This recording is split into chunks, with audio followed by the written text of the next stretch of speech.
কারণ এটাই একমাত্র দল যে দল বাংলাদেশের কল্যাণে চিন্তাভাবনা করে, আর বাকিগুলিও তো লুটেরার দল, তারা কোনোদিন জনগণের কল্যাণে কাজ করে না।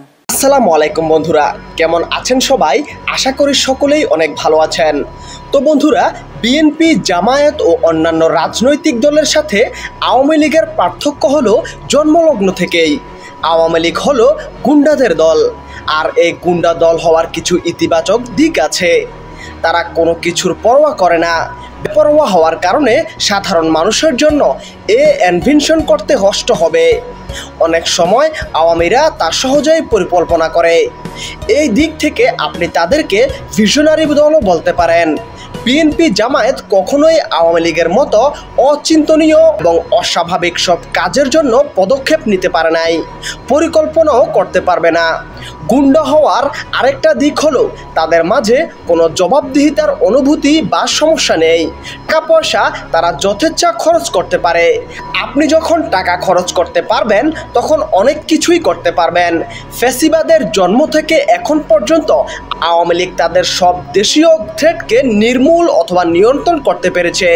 বর্তমানে আওয়ামী লীগের জন্য সবচেয়ে বড় থ্রেট হলো বিদেশ থেকে ভিন্ন মত। তারা যে চেষ্টা চালিয়ে যাচ্ছে, ইন্টারনেটের যুগে এটা একটু কঠিন কাজ। তারপরও সাধারণ একটা মেকানিজম যা সম্ভব হতো না, গরিবের গোয়েবলেস ও মোদির দল তার চেয়ে অনেক বেশি করতে পেরেছে এবং করতেছে।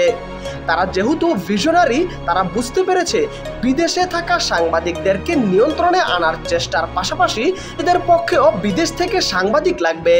এই প্রজেক্টের অংশ হিসেবে হোয়াইট হাউসের ব্রিফিং এবং মুশফিকুল ফজল আনসারিকে ট্যাকেল দেওয়ার জন্য আমেরিকায় থাকা এক গান্ডু সাংবাদিক গোলাম দস্তগীরকে নিয়োগ দেওয়া হয় সময় টিভির প্রতিনিধি হিসেবে।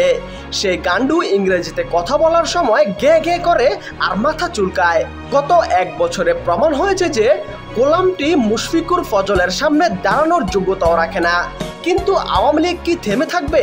তারা হলো ভিশনারি দল। তারা নিজেদের প্রফেশনালদেরকে আমেরিকা, কানাডা, ব্রিটেন এসব দেশে পাঠানোর এবং সেটেল করার কাজ ঠিকই চালিয়ে যাচ্ছে।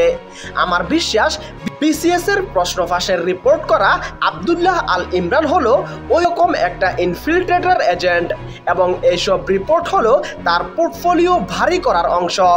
দেশের ভেতরেও আওয়ামী লীগ এই ধরনের ইন্টারন্যাশনাল নেটওয়ার্কিং ফ্যাসিলিটেট করতেছে অনুগত দালালদের জন্য। প্রথম আলোর রুজিনা এমন একজন। দরকার হলে ভবিষ্যতে কোনো একদিন সে বিদেশে গিয়ে বিপ্লবী সাংবাদিকতা করবে। এছাড়াও বর্তমানে আওয়ামী বিরোধী হিসেবে পরিচিত অনেক সাংবাদিককে ভবিষ্যতে কোনো এক সময় ধুম করে উল্টো দিকে গোল দিতে দেখলেও অবাক হওয়ার কিছুই নেই। টাকা দিয়ে সবই সম্ভব, এবং আওয়ামী লীগের মতো একটা ফ্যাসিস্ট দলের জন্য এটা অসম্ভব কোনো কিছুই না। আশা করি বুঝতে পেরেছেন।